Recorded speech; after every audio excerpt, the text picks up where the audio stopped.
We are now nearing the end of 2023, and most people seem to believe that the new car market is getting back to normal. That is normal as opposed to a year or so ago when we saw these massive dealer markups, huge inventory shortages, and a lot of trouble for people that wanted to get a new car. And so as I was looking around at the marketplace, I'm starting to see a lot more incentives, especially incentives on electric cars. And the days in inventory, the amount of time it takes the average new car to be sold in a dealership is going up, and it's going up especially for these electric cars, in particular the ultra high-end luxury electric cars. So I contacted our lead researcher for a lot of the projects we do here at VINwiki, Dan Doucette, and said, what if we look at what the 1 year value change is for some of these really expensive electric vehicles? Because I was honestly curious. Now, you've always heard that new cars depreciate 10% when you drive them off the lot,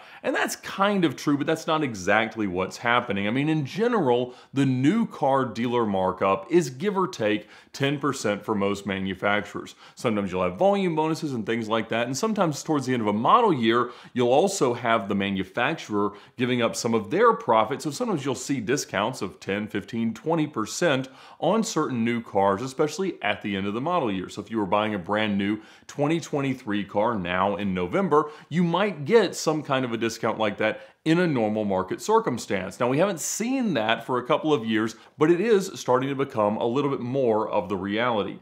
And as we started to survey the immediate value change that was happening in the first year of existence for some of these electric cars, we were seeing considerably more than 10 or 20%. Because again, that is just illustrating the fact that a dealership, if they are taking a car back in on trade or buying it off the street, they're not going to pay more than they could get that exact same unit brand new from their manufacturer with whatever incentives exist. And this depreciation is rather troubling, and if you happen to own one of these ultra high-end luxury electric vehicles, it might make you very, very sad. And that's the perfect use for today's sponsor of this video, BetterHelp. In all seriousness, there's a lot of things that make us sad, that make us upset, and a lot of us seek therapy for situations like that. And to be quite honest, long before this video or this sponsorship came into place, I have used BetterHelp personally in seeking some therapy for some issues that I was having in my life just a few months ago. Because sometimes, as close as we are to our problems, it's really hard to get the perspective we need to look past them or get around them or just solve the things that we're going through in life. So if you've got depression, if you've got anxiety, not just because of the value in your car, but because of all the things that life throws at you, I'd love for you to check out BetterHelp at betterhelp.com/VINwiki. That'll get you 10% off your first month, and honestly, it is a wonderful way to look into getting some help and getting through life. BetterHelp wants to make therapy a lot more accessible and a lot more affordable and a whole lot easier for people to get paired with the right therapist to help them through whatever challenges they're facing. For me, as I logged on, I went through their full survey to talk about who I was, how I think, and how I'm dealing with something that's going on in my life, and that paired me with an expert who could help me talk through it. And I've got to say that in a few very short visits, she was able to give me some perspective that the way I was framing my problem is what made it fundamentally unsolvable. In that recognition and looking at it a different way, I was able to feel a whole lot better about it and move right past it. And I hope the same thing can happen for you, but the other great thing about BetterHelp is that if you don't fit well with your therapist, it's very easy to change. So check them out now at betterhelp.com/VINwiki and find the right therapist for you. But again, back to the values of barely used high-end electric cars. When we look at the aggregate of depreciation, it becomes about 1% per month for most cars. Now, this is most immediately obvious when you look at lease residuals for most new cars that are sold. So generally, if you look at something like a 36-month lease, you're going to find a 60 to 65% residual value. But that is not what is actually happening to these electric cars. And in general, the leasing companies are very, very good at what they do. They get the numbers right. Now, of course, there are examples still of some electric cars that are holding their value remarkably well.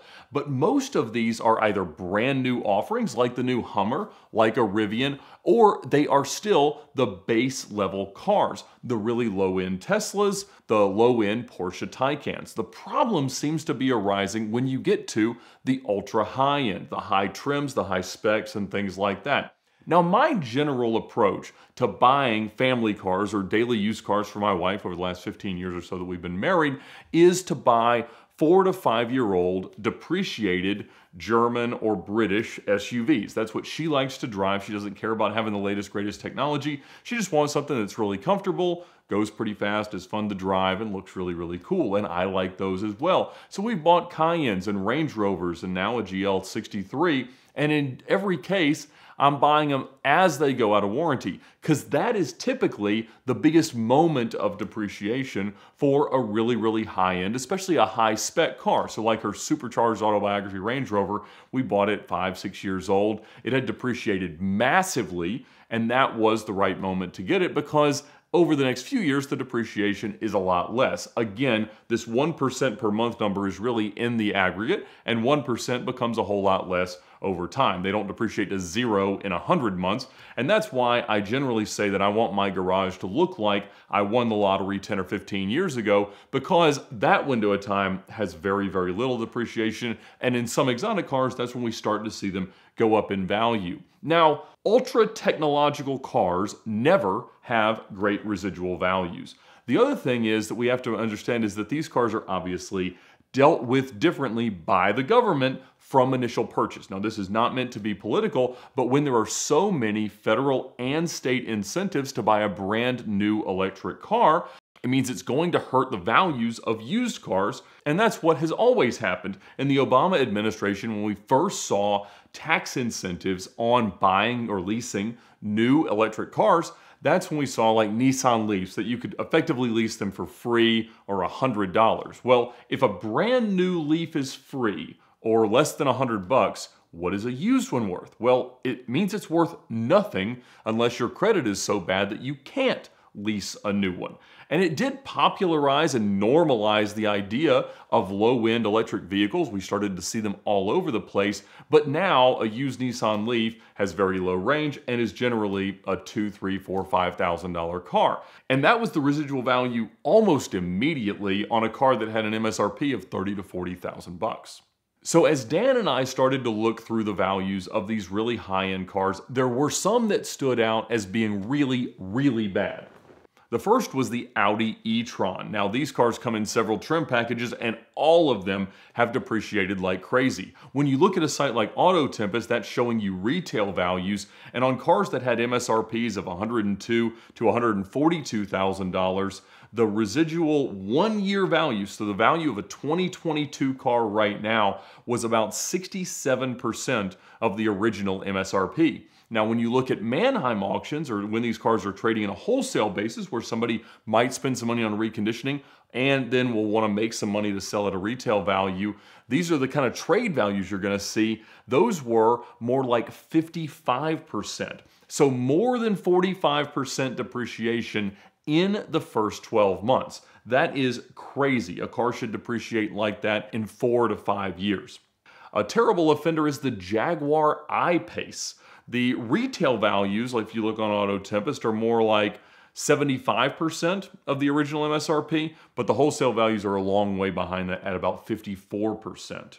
Now, Lucid is obviously getting a lot of press and performing quite well, some great results, but that has not helped their residual value.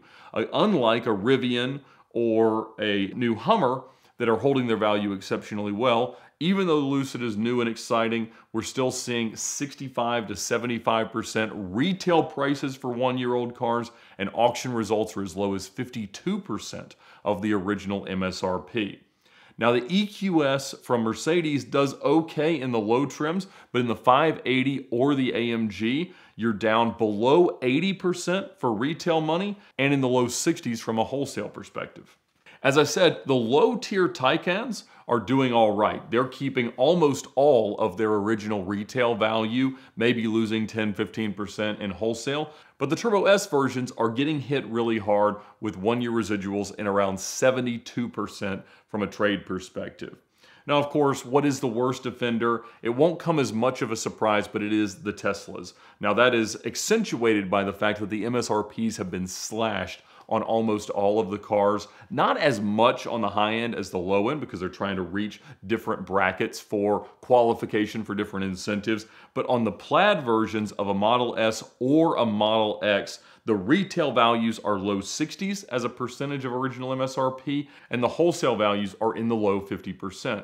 So again, we're seeing a lot of examples of these high-end luxury electric cars that are depreciating 40 to 50% in less than 12 months, more than 4% a month. So what does that really mean? Not in a political sense, but from a market adoption of these cars. Now, we've always seen that the ultra high-end trim levels depreciate more than the base cars, but not nearly to this extent. We might see an extra 5, maybe an extra 10% of depreciation, not an extra 30 or 40% depreciation. What it seems to mean is that buyers are still heavily driven by the incentives that they're getting on their taxes and the manufacturer lease incentives that are making it a whole lot more interesting to buy the lower end cars. And especially since the magnitude of variation in MSRP for some of these cars at 30, 40, even 50% for an ultra high end versus a base entry level car, that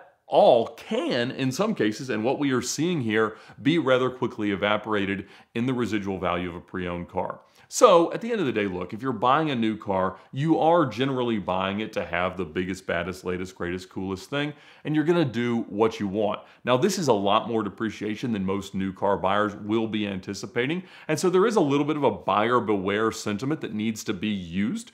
But again, most buyers are savvy enough at this point to go into it eyes open and know what they're getting themselves into. Now, an interesting thing that I heard from one of our sponsors, Caramel, is that a lot of people are using them because technically, even though it looks like a private party purchase, they are a dealership that does all your paperwork and handles everything, so you don't have to worry about going to the DMV. That can re-qualify you for some state incentives to get some electric car benefits. And so they have a lot of electric car transactions running through their platform right now in order to preserve some of those benefits. But what this really shows us is that the market is just not quite ready yet for these electric cars. It doesn't mean that by these required 2030, 2035 dates that the market might not get ready. We're just still a long way to go because this is a lot of wealth, a lot of value that is being taken out of the pockets of these new car buyers and in some cases out of the pocket of taxpayers in order to support them. And hopefully, if the government's aim is to make us all love and drive electric cars, it's going to help, and we will see some kind of turn in the recognition of the market to really want these cars, not just accept them because they might be financially advantageous relative to internal combustion alternatives. But time will tell if this continues. As we looked at the 24-month and 36-month residual values,